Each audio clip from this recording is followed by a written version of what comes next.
All right, so here's just a quick video on how to thread sculpt the face.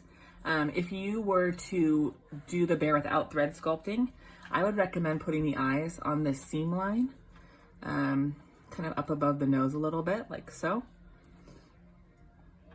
that they have that sort of look. But I like to do thread sculpting to kind of sink the face in. By doing that, I would mark the center of the two circles from the pattern piece.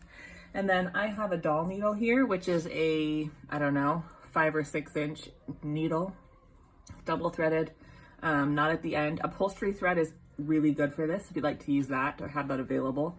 I recommend that as well. So you go to this first dot and just do a few stitches right here. You can also tie it if that's helpful to you. It doesn't really matter if this gets messy, it will be underneath your eye. So it's kind of up to you how much you care about that.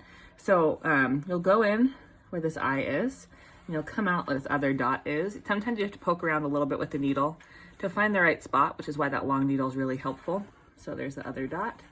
You pull it through, and you're going to just tighten it a little bit each time, and go back and forth coming out of that same marked circle. And I usually go back and forth about 3 times, just continue tightening it, and eventually it will hold on its own, and that's how you'll know you've done it enough. And then just tie it off, and it gives the face just a little more shape, a little more definition, and gives you a really clear place to put those eyes.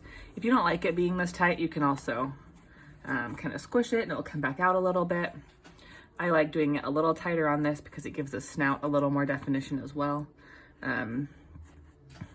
So yeah, just kind of do that a few times. As you can see, I'm not actually holding it in place anymore, and it is staying in.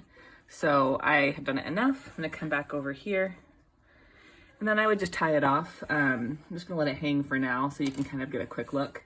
So without the eyes, it has those indents, and then to place the eyes, I like putting them so that the inner edge of the eye lines up with this kind of indent, and it sits just below the seam.